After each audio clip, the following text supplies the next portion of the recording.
성경을 봉독하겠습니다. 사사기 17장 7절에서 13절까지입니다. 제가 봉독을 하겠습니다. 유다 가족에 속한 유다 베들레헴에 한 청년이 있었으니 그는 레위인으로서 거기에 거류하였더라.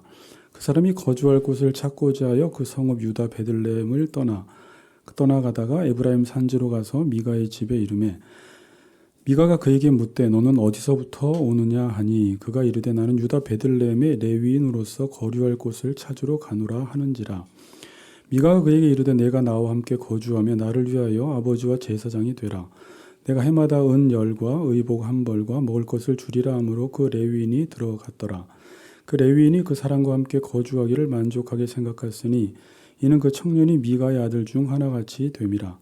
미가가 그 레위인을 거룩하게 구별하며 그 청년이 미가의 제사장이 되어 그 집에 있었더라. 이에 미가가 이르되 레위인이 내 제사장이 되었으니 이제 여호와께서 내게 복 주실 줄을 아노라 하니라. 아멘. 네, 성경 다 피셨죠? 네. 하나님이 하실 일을 기대합시다 라고 한번 인사합시다. 하나님이 하실 일을 우리 기대합시다. 네. 한 곳에 몰려 있다가 뚝 떨어져 있으니까.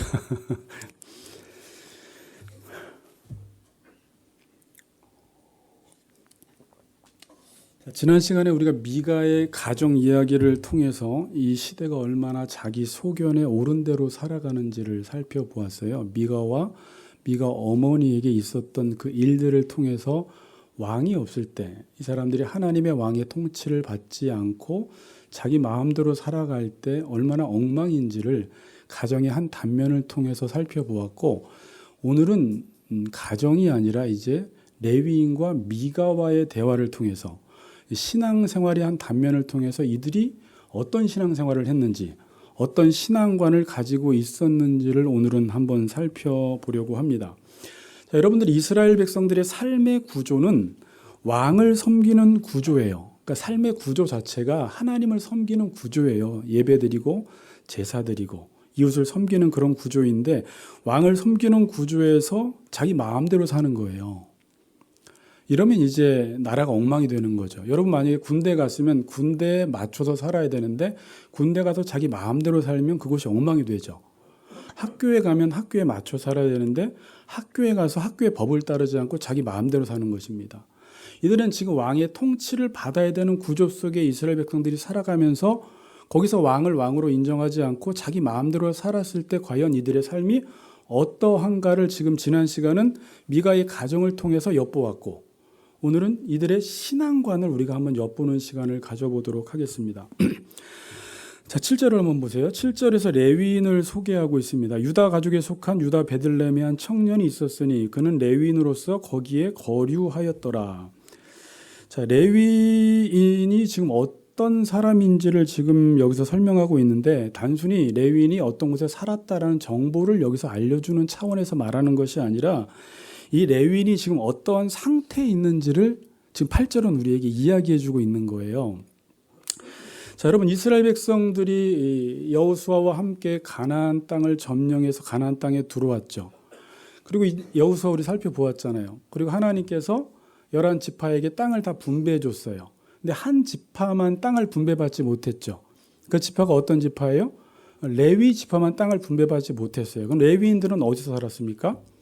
자기 땅이 없이 하나님께서 48개 성읍을 하나님께서 정해주셔서 거기에 흩어져서 거기서 뭐 했습니까?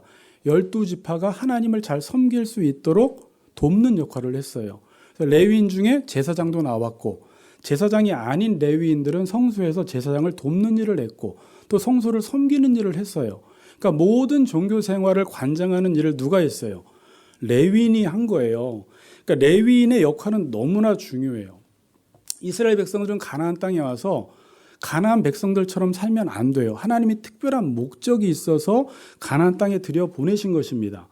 출애굽기에 보면은 이스라엘 백성들은 하나님이 어떻게 살라고 요구하세요? 제사장 나라가 되라는 거예요. 복의 통로가 되라는 것입니다. 거룩한 백성이 되라는 거예요. 그럼 어떻게 할 때 이 목적을 다할 수가 있죠?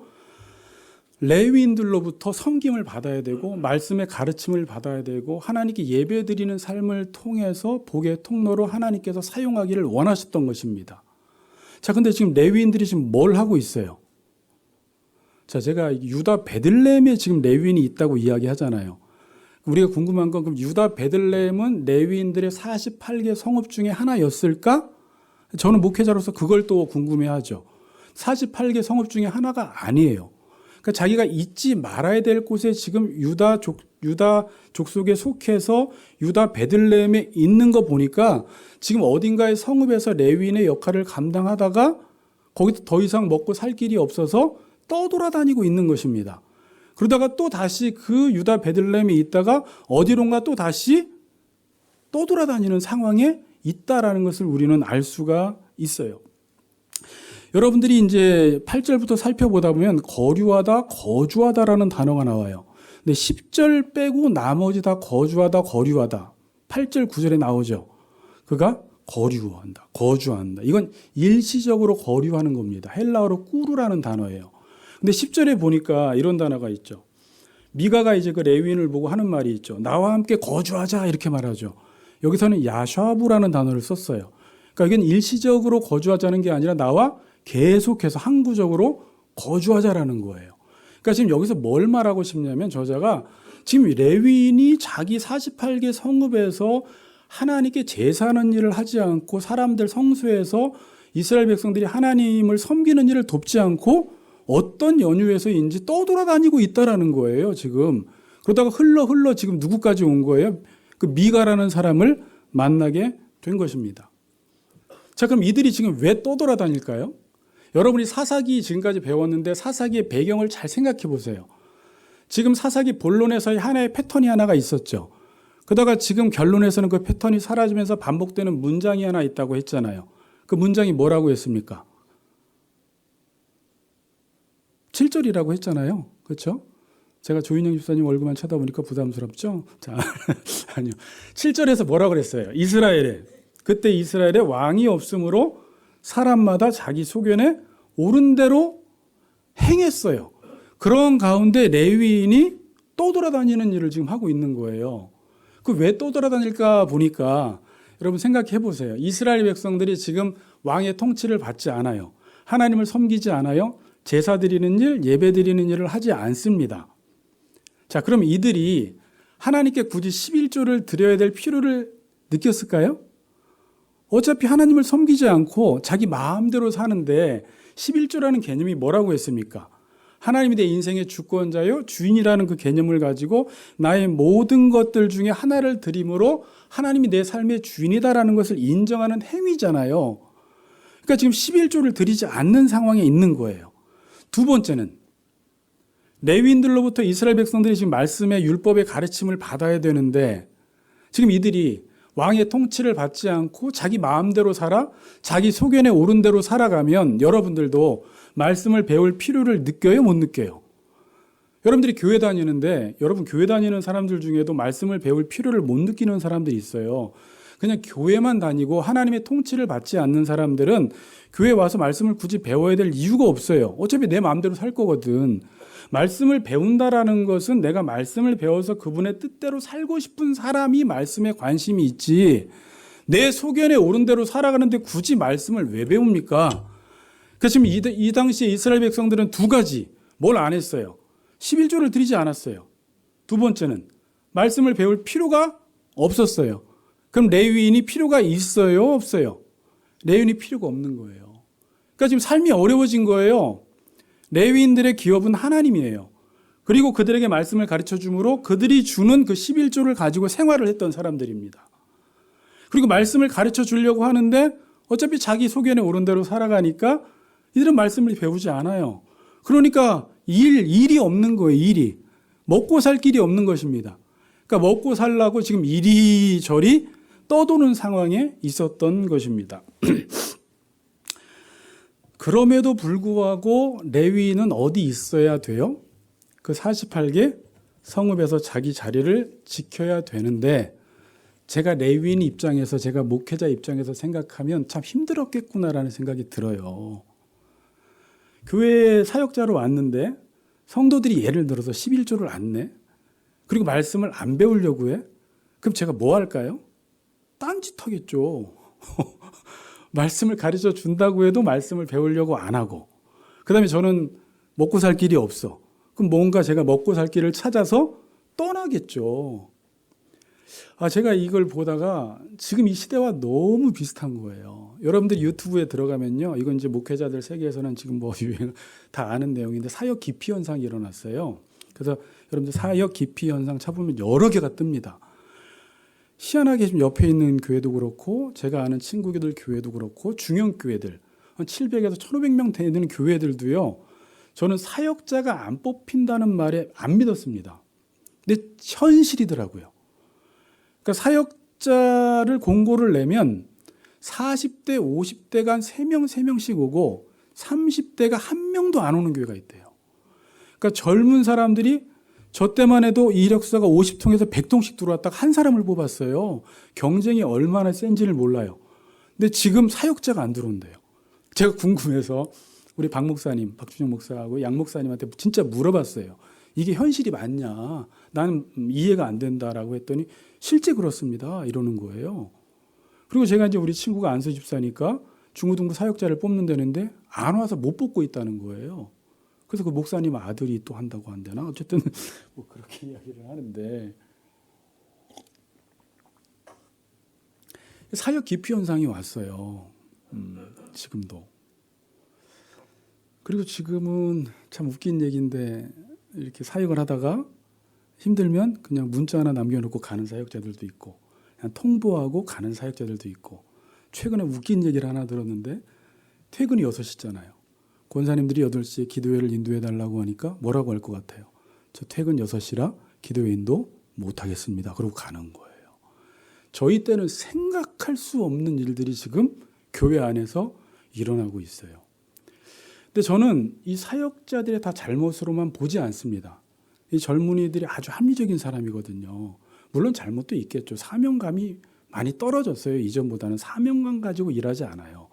부름받아 나선임은 어디든지 가오리다. 이런 건 별로 없어요. 근데 문제도 뭐냐면 교회가 본질적인 사역에 집중을 하지 못하는 거예요. 그러니까 저 때도 사역을 하면 왜 이런 일을 하지? 이게 교육자가 왜 이런 일을 하지? 이건 평신도들이 할 일인데 왜 교육자한테 맡기지? 그러니까 에너지가 낭비되는 게 저도 너무 싫었거든요. 저희들은 뭘 해야 됩니까? 레위인들은 뭘 해야 돼요? 시간이 있다면 물론 제가 힘을 쓸 수도 있고 일은 다 할 수도 있지만 그 시간에 뭘 하게 해주면 좋을까요? 한 자라도 책을 더 보고 말씀 준비를 하고 성도들 말씀 가르치는 일을 하면 그건 저한테 좋은 게 아니라 누구한테 좋은 거예요? 성도들한테 유익한 거예요. 그래서 시대가 변해도 교회 형태가 아무리 바뀌어도 변하지 말아야 되는 건 레위인들은 말씀을 가르치는 일을 했어야 되고 목회자는 이 시대가 어떠하든지 교회에 들어갔으면 그게 내 자리인 줄 알고 거기서 성도가 몇 명이 됐든지 하나님의 말씀을 가르치는 일을 해야 합니다. 그러나 또 이해가 되는 건 뭐예요? 11조가 안 들어오고 사례비가 안 들어오고 성도들이 말씀에 대해서 관심이 없으면 내가 교회에서 계속 사역을 해야 되나? 라는 고민이 아마 그 당시에 레위인들에게도 있었을 거예요. 그래서 이렇게 지금 떠돌이 신앙생활을 하고 있고 이 시대는 사역 기피 현상이 일어나고 있는 것입니다. 자, 8절을 보세요. 그 사람이 거주할 곳을 찾고자 하여 그 성읍 유다 베들레헴을 떠나가다가 에브라임 산지로 가서 미가의 집에 이르매. 자, 그 사람이 이제 거주할 곳을 찾다가 누구를 만나버렸어요. 뭐 우연인지 뭔지 모르겠지만 미가의 집에 이르렀어요. 그러니까 미가가 이제 그를 보고 묻습니다. 너 어디서부터 오느냐 하니 그가 이르되 나는 유다 베들레헴에 레위인으로서 거류할 곳을 찾으러 가노라 하는지라라고 해요. 그러니까 지금 막 떠돌아다니다가 미가를 만나서 너 어디서부터 오느냐? 지금 내가 어찌 보면 이제 먹고 살 길을 찾는데 이때 미가 여러분들이 미가 입장에 갔으면 미가가 어떻게 반응했을 것 같아요? 이전에 미가를 봤죠. 배고픈 사람이 음식을 만난 거랑 똑같은 거예요. 올커니 하면서 눈이 떠진 거예요. 미가는 지금 종교성이 강한 사람입니다. 우리가 지난주에 살펴봤지만. 여러분 종교성이 강하다라는 것은 자기를 위하는 마음이 강하다라는 말이에요. 누가 종교성이 강해요? 자기가 복받고 싶어하는 사람들이요. 아무거나 열심히 잘 믿어요. 근데 그래서 미가는 이 종교성이 강하기 때문에 자기 집을 어떻게 꾸며놨어요? 그 당시에 자기 집을 신전, 신당으로 삼아놨고 또 에봇까지 만들어서 자기 아들에게 입혀서 레위인이 없으니까 너 제사장 해 그래 버렸어요. 근데 미가도 지식이 있었죠. 제사장은 레위인이 해야 된다라는 지식이 있었는데 자기 아들을 제사장으로 삼아놨으니 지금 뭐가 부족해? 레위인만 오면 모든 구색이 딱 갖춰지는 거예요. 그러니까 얼마나 기뻤겠습니까? 레위인이 제 발로 자기 집에 찾아온 것입니다. 그 레위인은 지금 어떤 상황이에요? 살 길을 찾아 떠돌아다니고 있는데 미가가 제사장으로 삼아주고 뒷구절 보니까 1년치 연봉 주고 옷도 주고 먹을 것 다 주겠다고 하니까 여러분이 레위인이라면 어떻게 하시겠어요? 콜 하겠죠. 지금 그런 상황입니다. 네. 10절 봅시다. 미가가 그에게 이르되 내가 나와 함께 거주하며 나를 위하여, 잘 보세요 이제, 나와 함께 야샤브에, 이거는 이제 일시적으로 거주하는 게 아니라 계속 같이 있자는 거예요. 내 개인 제사장이 되어달라는 거예요. 함께 거주하며 나를 위하여 가로치세요. 나를 위하여. 예전에 미가의 어머니가 헌금을 드릴 때 누구를 위하여 드렸어요? 자기 아들을 위하여 드렸죠. 이제 요 구절이 지금 아주 중요한 겁니다. 나를 위하여 아버지와 제사장이 되라. 내가 해마다 은열과 의복 한 벌과 먹을 것을 주리라 하므로 그 레위인이 들어갔더라. 나를 위하여 아버지와 제사장이 되어달라고 하는데 아까 미가의 어머니가 이전에도 자녀를 위하여 헌금을 드렸고 여기서도 나를 위하여 내 제사장이 되어달라고 하고 13절 보세요. 13절도 제사장이 되어주는데 누구의 제사장?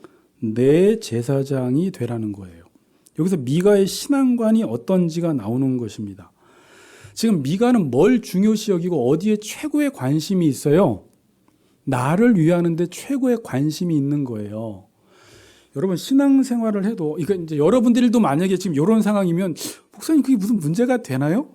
이렇게 말할 수 있는데 그게 큰 문제거든요. 나를 위하여 신앙생활하는 게 아니거든요. 근데 교회를 다녀도요, 하나님의 말씀에 관심 없고 하나님 나라에 관심이 없는 사람은 오직 교회 가서 나와 내 가정만 복받기를 원하는 사람이 있어요. 그러니까 나를 위하여 신앙생활하는 사람이 있습니다. 어떤 사람은 하나님의 말씀을 잘하는 사람들, 하나님이 이 땅을 향한 계획이 무엇인지 아는 사람들, 지금 이 시대가 얼마나 하나님의 나라가 무너졌는지를 아는 사람은 그 마음속에 무슨 마음이 생기냐면 이 교회가 좀 회복됐으면 좋겠다. 부흥이 일어났으면 좋겠다. 다시 교회가 빛과 소금이 되어서 이 땅에 하나님의 영광을 드러냈으면 좋겠다라는 소원을 가지고 이 하나님의 나라와 하나님의 의와 하나님의 뜻을 위해서 신앙생활하는 사람이 있는데 이 사람의 특징은 늘 말씀의 통치를 받기 때문에 그 하나님 나라에 대한 비전이 있는 것이지, 교회를 다녀도 그냥 형식적으로 말씀을 듣고 말씀에 관심이 없고 말씀이 무슨 말 하는지를 모르는 사람은 교회를 나와도 이방 종교인들처럼 그냥 나를 위하여 내 복만 받기를 위해서 신앙생활을 하고 있다라는 거예요. 그러니까 이 당시에 이스라엘 백성들은 하나님의 통치를 받아야 했는데 지금 반복해서 나오는 문장은 이스라엘의 왕이 없으므로 각각 자기 소견에 옳은 대로 살아갔다라고 지금 이야기를 하고 있는 상황 속에, 그럼 이들이 어떻게 살아가느냐, 신앙생활이 이렇게 한다는 거예요. 나를 위하여. 어떤 분들도 그런 분들이 있어요. 목사를 찾고 목사를 모실 때 그냥 이 사람이 진짜 하나님의 사람인지, 하나님 편에 있는지, 진짜 말씀에 깨어 있는지, 이런 것보다도 그 목사가 나만 위해주면 좋겠는 거야. 그게 뭐 잘못됐나요? 잘못된 거예요. 여러분, 죄가 뭐예요? 죄가 나를 위하는 게 죄예요. 그럼 구원은 뭐예요? 하나님을 위하는 게 구원이에요. 그럼 예수님이 이 땅에 오셔서 왜 십자가에서 죽으셨어요? 더 이상 너 자신을 위해 살지 말고 하나님을 위해 살라고 우리를 위해 십자가에서 죽으신 거예요. 그럼 신앙생활의 과정은 어떤 과정이에요? 날마다 자기 자신을 십자가에 못 박아서 자기 자신을 죽이고 내 새 자아가 살아나는 게 신앙생활이에요. 근데 여러분, 자, 이제 여기서 잘 들으세요. 제가 지금까지 성경 공부를 가르치다 보면 성도들이 제일 헷갈려하는 부분이에요. 잘 들어보세요. 하나님을 위하는 것이 곧 기독교 신앙은 나를 위하는 거예요. 이 논리를 이해하셔요? 사람은 자기를 위해야지 자기를 위하는 줄 아는데 하나님을 위하는 게 나를 위하는 것입니다. 어떤 구조 속에서? 지금 하나님이 말씀으로 우리를 통치하시죠. 우리에게 사랑의 계명 율법을 우리에게 주시죠. 우리를 창조하셔 놓고 우리에게 꼭 맞는 말씀을 우리에게 주시면 내가 하나님의 말씀대로 살아가는 게 하나님을 위하는 거죠. 그럼 하나님을 위하는 게 곧 누구를 위하는 거예요? 나를 위하는 거예요. 우리 병준이 형제, 자녀가 부모가 자녀에게 너 이거 해 저거 해 그래서 자녀에게 꼭 필요한 사랑으로 이런저런 명령들을 주면 자녀가 부모의 말을 들으면 부모를 위한 거지만 그건 곧 누구를 위한 거예요? 자기를 위한 거예요. 이 구조예요. 사단이 근데 묘하게 속이는 거예요. 교회를 다니면서까지도 나를 위해서 살라는 것은 다시 구원을 전복시켜버리라는 거예요. 그러니까 제 오늘 설교 제목이 이게 말이 안 되는 설교 제목을 제가 적어놨는데 교회에서 나를 위하여라는 거예요. 이 시대가 지금. 이건 전혀 말이 안 되는 구조예요. 지금. 그래서 하나님을 위한 신앙생활을 하려면 나를 위하여를 죽여야 돼요. 그래야 진짜 나를 위하여가 돼요. 이게 제가 나로 살기에서 설명드린 겁니다. 진짜 나를 위하려면 나를 죽여야지 진짜 내가 살아나요. 그래서 죽고자 하는 자는 살고 살고자 하는 자는 죽는다라고 이야기를 하는 것입니다. 그런데 지금 이스라엘은 이 미가는 왕의 통치를 받지 않다 보니까 다시 옛날로 돌아가 버린 것입니다. 그러니까 겉모양은 기독교인데 기독교 안에서 왕의 통치를 받지 않으니까 구원받기 이전의 모습으로 그대로 돌아가 버린 거예요. 그래서 교회가 꼴사나워진 곳이 돼버렸어요. 아주 혐오스러운 집단이 돼버린 거예요. 교회에서 나를 위하여 사니까. 여러분, 교회라는 것은요, 하나님을 위하고 이웃을 위해서 살라고 하나님이 세우신 기관이에요. 누구를 위해서? 하나님과 이웃을 위해서 살라고 세운 기관인데 교회 와서 나를 위하는 것입니다. 이 모습이 지금 아름다움이 깨진 모습이에요. 우리가 부르심에 합당하게 살지 못하는 거예요.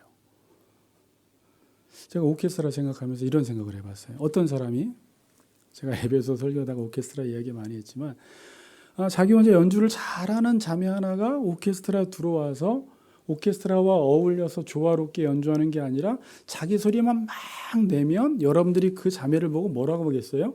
그러려면 혼자 연주하지 여기 왜 들어왔어? 그럴 거 아니에요. 교회도 그래요. 교회는 공동체예요. 공동체. 그러니까 공동체에서 서로 섬기는 곳이 교회인데 교회 와서 자기 개인적으로 이기적으로 살아가려고 하는 겁니다. 그럼 뭐라고 이야기되겠어요? 그러면 교회 나오지 말고 혼자 살지 왜 교회 왔냐라는 거예요. 이런 구조예요. 그러니까 교회가 어떤 곳인지 지금 여러분들이 이해를 해야 돼요.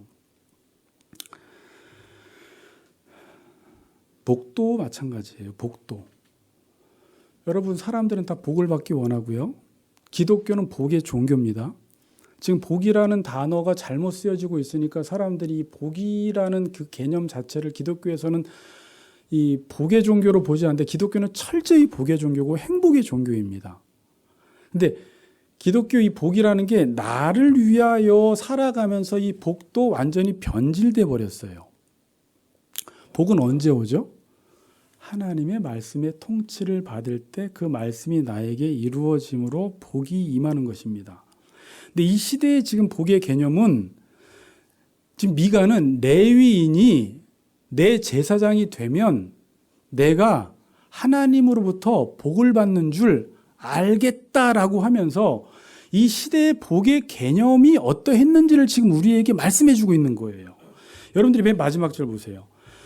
이에 미가가 이르되, 자 보세요. 레위인이 내 제사장이 되었으니까 여호와께서 내게 복 주실 줄을 아노라라고 지금 말하고 있습니다. 그러니까 복은요, 하나님의 말씀에 순종하면서 그 안에서 내 뜻을 죽이고 그 말씀대로 살아가면서 내 안에 내면의 변화가 일어나면서 하나님의 뜻을 따라 살아가면서 복을 받는 것인데, 지금 이 미가는 어떤 조건을 잘 갖추어 놓으면, 종교적인 구색을 잘 갖추어 놓으면, 외부적인 환경과 조건이 좋으면 그 외부적인 그 환경이 나에게 복을 준다고 생각을 하는 거예요. 우리도 지금 그런 생각을 할 수가 있어요. 우리가 지금 좀 좋은 교회로 왔지만, 내가 이만한 교회? 난 이런 교회 다닐 사람이 아니야. 난 큰 교회 다닐 거야. 저는 큰 교회 다니지 말라는 게 아니라 이렇게 생각하는 분들이 있어요. 유명한 목사님이 그 교회에 있고 큰 교회 다니면 내가 저절로 나도 복을 받는다고 생각하는 사람들이 있어요.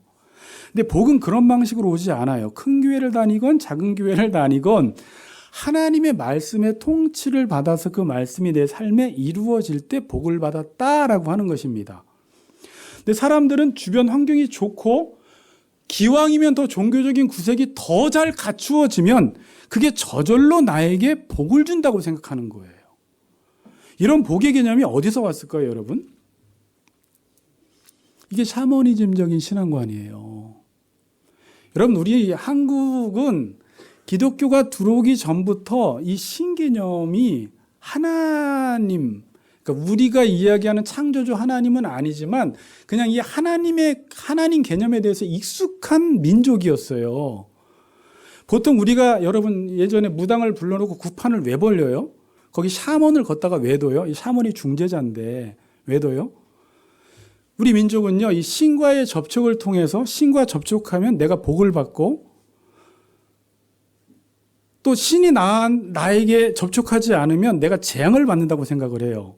근데 샤먼이 하는 일은 뭐냐면, 이 사람이 집에 어떤 문제가 생기고 어려움이 생겼을 때 구판 한번 잘 벌려서 이 신의 힘을 빌어서 재앙을 물리치고 복을 받는다고 생각을 하는 거예요. 근데 이 개념이 지금 어디에 들어왔냐면 기독교 안에 들어와 버린 거예요. 지난번에 성경 공부 시간에도 우리 최 집사님하고 이야기했지만, 목사님이 그냥 어떤 가정에 신방만 가면 그 가정이 저절로 복을 받아요, 안 받아요? 안 받아요. 근데 여러분들 목사님 중에 이런 분들 많이 봤죠? 저도 그런 얘기 가끔 한 적이 있나? 기분 좋게 농담으로. 내가 이 식당에 왔더니 사람들이 나 때문에 많이 들어오네. 이게 다 이런 개념이에요. 나 때문에 많이 들어오는 게 아니에요. 그래서 신앙인들이 하나님의 말씀에 순종할 생각은 안 하고, 마치 집안에 무슨 어려운 문제가 있을 때 목사님을 모셔다가 구판 한번 크게 벌이면 우리 집안에 있는 모든 문제들이 떠나가고 하나님의 복이 임한다고 생각하는 성도들이 있어요. 그럼 저 목사님은 신방 받지 말라는 것인가? 그럼 신방은 굳이 왜 받아야 돼요? 그 가정이 하나님의 말씀을 주로 가는 거예요. 그리고 그 말씀대로 살아감으로 복을 주시는 분은 하나님이세요. 그 가정을 진단해서 그 가정에 필요한 말씀을 주므로 그 말씀대로 순종해서 살게 해서 하나님의 복을 받게 하는 역할은 할 수가 있겠지만, 목사가 그 집에 간다고 해서 저절로 복을 받고 재앙을 물리칠 수 있는 건 아니라는 거예요. 그런데 여러분, 지금 우리가 예배를 드리고 기도를 하는데도요, 그런 개념으로 생각하는 분들이 계세요. 그냥 내가 예배를 많이 드리면 많이 들을수록, 기도를 하면 세게 할수록 저절로 복을 받는다고 생각하는 사람들이 있어요. 그렇지 않아요. 그래서 이런 종교성이 강한 사람들의 특징은 뭐냐면요, 종교 생활을 30년 해도 뭐가 없어요? 변화가 없어요. 변화가. 그 다음에 윤리가 없어요. 그가 신앙생활을 해서 한 가지 익숙해진 것은 그냥 종교 생활에 익숙해진 것 뿐이에요. 하나님의 뜻을 분별해서 그분의 뜻을 따라 살아가는 일에 너무 어린아이 같은 거예요. 그래서 무슨 문제만 생기면 그냥 기도원 쫓아가고, 무슨 문제만 생기면, 기도원 가지 말라는 게 아닌데, 무슨 문제만 생기면 뭔가 자기가 비나이다 식으로 기독교 신앙 안에서 구판 한번 크게 버리면 하나님이 자기에게 복을 줄 것이라고 생각하는데, 그런 방식으로 복이 오는 게 아니라 자기가 철저히 자기 자신을 부인하고 자기 내면의 변화를 통해서 하나님의 뜻을 분별해서 말씀대로 살아갈 때 그 말씀이 내 안에 임함으로 하나님의 복이 임한다라는 거예요. 그래서 철저히 왕의 통치를 받는 사람들의 특징은요, 하나님의 뜻을 따라 살아가요. 여기에 관심이 많아요. 그리고 하나님의 형상을 닮아가게 되어 있어요. 근데 종교 생활을 오래 한 사람들은 종교 생활에 익숙하지만 전혀 사람이 변화되지 않습니다. 자, 이 미가가 나를 위하여 제사장이 되어주면 뭘 약속해요? 여기서 계약을 맺는 거예요. 내가 해마다 은 10과 의복 1벌과 먹을 것을 주리라. 어떤 연봉을 제시한 거죠. 그러니까 레위인이 그에게 들어가 버렸습니다. 여러분들이 그냥 겉으로만 보면 레위인이 되어서 미가의 제사장이 되어서 일을 하고 그로부터 사례를 받는 게 그냥 정당하다고 보이지만 여러분, 이건 지금 겉으로 보기에는 레위인과 미가가 있어서 어떤 신앙생활의 형태를 띄었지만 이 두 사람은 지금 어떤 관계 속에서 만난 거죠? 자기의 필요에 의해서 만난 거예요. 여기에는 하나님이 빠져 있어요. 자, 이 부분이 되게 중요해요. 여러분들이 교회를 왔어요. 그 목회자가 할 일은 뭐냐면 여러분들을 하나님 앞에 세워야 되죠. 하나님의 언약 앞에 세워서 여러분들이 하나님을 예배하게끔 만들어서 하나님이 창세전에 가지고 계셨던 그 언약들이 여러분에게 다 이루어지게 만드는 일을 이 교회에서 해야 됩니다. 자, 그런데 지금 레위인과 그러니까 레위인과 미가를 봤을 때 둘이 그 집의 제사장이 되었고 신전도 있고 그로부터 사례비를 받으니까 별 문제가 없어 보이는데 제가 만약에 지금 현대판으로 바꾸면 여러분이 저에게 사례비를 주고 저는 여러분들을 위한 목사가 되면 겉으로 보기에는 문제가 전혀 없어 보이는데 여기에는 하나님이 빠져 있는 거예요. 수요와 공급이 맞은 거예요. 그러니까 저는 말씀을 전해도 여러분에게 필요한 말씀, 여러분이 위로받을 말씀, 여러분이 귀에 듣기에 좋은 말씀을 전해주고 여러분은 그러니까 저에게 사례비를 주면서 서로 필요를 채워주는 관계가 되어버리는 것입니다. 그래서 신앙생활이 잘 되는 것 같은데 여긴 지금 뭐가 빠졌다고요? 하나님 없이도 신앙생활이 가능한 것입니다. 그러니까 하나님 없이도 이 시스템은 얼마든지 잘 돌아갈 수가 있어요. 교회 안에도. 하나님 없이 시스템이 잘 돌아가요. 근데 이 구조에서는 하나님이 필요가 없어요. 말씀도 필요가 없어요. 굳이 말씀과 기도가 필요하다면 내 어떤 필요를 채우고 싶을 때 기도하고 더 말씀 보지 자기가 이 말씀을 생명의 양식으로 알고 이 말씀을 대하지 않습니다. 위기의 순간, 어려움의 순간 기도하고 말씀 보는 사람들 그런 차원에서 하는 것입니다. 그래서 이런 구조 속에서는요, 타인도 섬기려고 하지 않아요. 오직 나밖에 몰라요. 자기의 복에만 관심이 있어요. 봉사하려고도 안 합니다. 나를 위하여 하고 싶은 것만 합니다. 그래서 기독교 신앙에서 말씀이 빠지면 이렇게 돼버려요. 여러분, 왕을 섬기는 구조에서 이스라엘 백성들이 왕의 통치를 받지 않다 보니까 겉모양만 무늬만 기독교지 그 안에는 결국 자기를 위한 신앙생활을 하고 있더라라는 것을 지금 보여주고 있는 것입니다. 제가 우리 교인들에게 꼭 한마디 더 덧붙이고 싶은 것은 여러분들이 지금 성경 통독을 하고 또 앞으로 저와 함께 말씀 공부를 하고 교리 공부를 하고 말씀을 들을 때 그 자체가 나에게 복을 준다고 생각하면 안 돼요. 내가 오늘 예배를 드렸기 때문에 복이 오겠다라고 생각하면 안 되고 오늘도 하나님의 말씀을 제 부족한 목사의 입을 통해서 들었으면 여러분들이 그 말씀의 통치를 받아서 내 옛 자아와 내 뜻을 죽이고 그 말씀이 내 안에 이루어지게끔 만드는 일은 여러분이 해야 되는 일입니다. 그리할 때 말씀이 나의 삶과 우리 가정 가운데서 일하고 역사한다라는 것입니다. 근데 단순히 유명한 목사님 설교 많이 듣고 나는 성경 통독을 많이 하고 성경 공부를 많이 했다라는 그 자체가 나에게 복을 가져다 준다라고 생각하면 안 된다라는 거예요. 좀 11절 봅시다.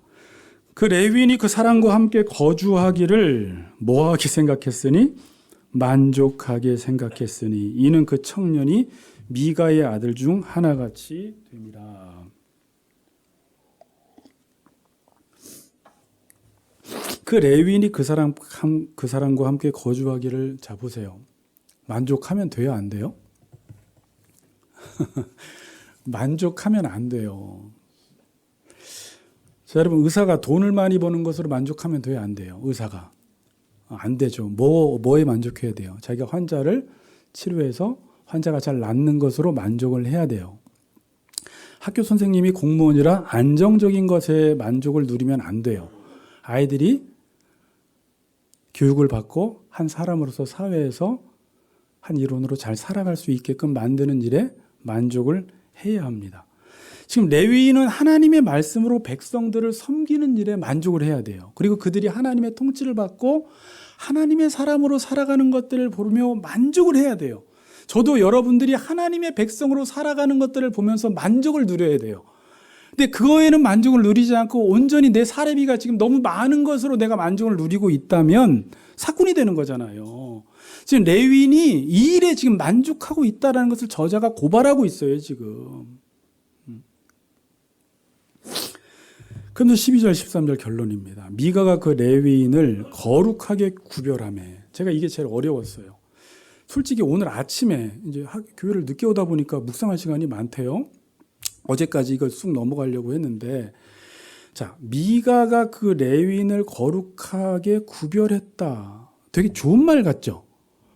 미가가 레위인을 거룩하게 구별했다. 이게 뭐예요? 지금 미가 레위인은 하나님께 거룩히 드려져야 하는 사람이에요. 하나님께 속해야 하는 사람이에요. 근데 지금 이 레위인은 미가에게 속해 있게 된 거예요. 그러니까 하나님께 드려져야 할 레위인이 미가에게 드려진 사람이 돼버린 거예요. 그러니까 레위인의 사람이, 그러니까 레위인이 미가의 사람이 돼버린 거예요. 하나님께 거룩한 사람이 아니라 미가에게 거룩한 사람이 돼버린 거예요. 지금 그 이야기를 하는 거예요. 그 청년이 미가의 제사장이 되어 그 집에 있었더라. 이에 미가가 이르되 레위인이 내 제사장이 되었으니 이제 여호와께서 내게 복 주실 줄을 아노라 라고 말합니다. 자, 이 시대 이스라엘 백성들이 복이 어떻게 온다고 생각을 했어요? 아까 이런 방식으로 온다고 생각을 한 거예요. 근데 전혀 복을 받아요? 못 받아요? 못 받아요. 이렇게 하면 복을 받는다고 생각을 했지만 지금 미가의 가정에는 복이 임하지가 않습니다. 그러니까 복을 받을 수 없는 삶의 방식을 만들어 놓고 복을 받는다고 생각을 하는 거예요. 그러니까 나를 위해서 살면 복을 못 받아요. 하나님을 위해서 살아야지 복을 받는데 나를 위해서 사는 구조를 만들어 놓고 나는 복을 받았다라고 생각을 하는 거예요. 여러분, 기독교는 하나님과 이웃을 위해 살라고 만든 공동체입니다. 그런데 구원받고 교회에 들어가서 자기를 위해서 살아가는 거예요. 지금 현대인들도 자기를 위해 살아가면 그것이 복이라고 생각하는데 그게 복과 멀어지는 삶이에요. 나를 위해 살면 살수록 하나님의 복과는 멀어지는 것입니다. 그런데 현대인들은 나를 위해 살면 복을 받는다고 생각을 해요. 그게 다시 옛날의 죄인으로 돌아가 버린 거예요. 그럼 복을 받으려면 어떻게 해야 돼요? 자, 오늘 본문에서 나를 위해서에서 하나님을 위해서로 가야 돼요. 그러니까 이 말이 뭐냐면 우리가 에베소서에 배웠던 대로 여러분들 신앙생활은 주변 환경 조건을 바꾸는 것이 아니라 레위인이 내 제사장이 되면 저절로 복을 받는 것이 아니라 여러분들이 끊임없이 하나님의 말씀을 인격으로 알고 그분의 말씀과 접촉하는 게 아니라 교제를 나눠야 돼요. 교제를 나눠서 내 상태를 바꿔야 돼요. 내가 하나님의 뜻을 따라 살아야 돼요. 그래서 진짜 신앙생활하는 사람은 늘 자기의 내면과 싸워요.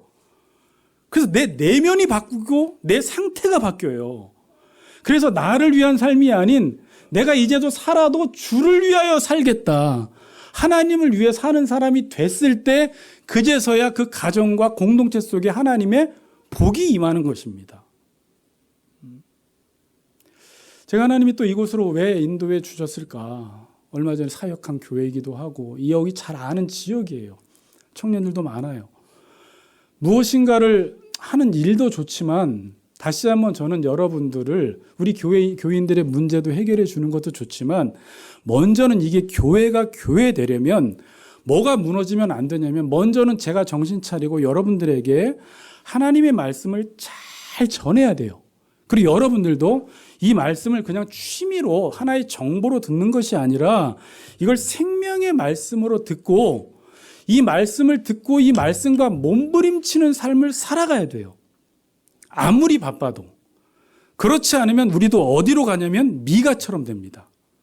그냥 교회만 다니면서 목사님이 나를 위해 줬으면 좋겠고 교회가 나를 위해 줬으면 좋겠고 오직 자기밖에 모르고 남들을 섬길 줄도 모르는 그런 어린아이 신앙으로 전락해버린다라는 것입니다. 여러분들 신앙생활은 뭐예요? 오늘 다시 한번 기억할 것은 나를 위하여가 아니라 하나님을 위해서 사는 그것이 곧 나에게 복이 된다라는 이 역설적인 진리를 여러분 마음속에 새기시면서 하나님의 말씀에 순종하시는 우리 같이 걷는 교회 성도님들 되시기를 주의 이름으로 축복합니다. 아멘.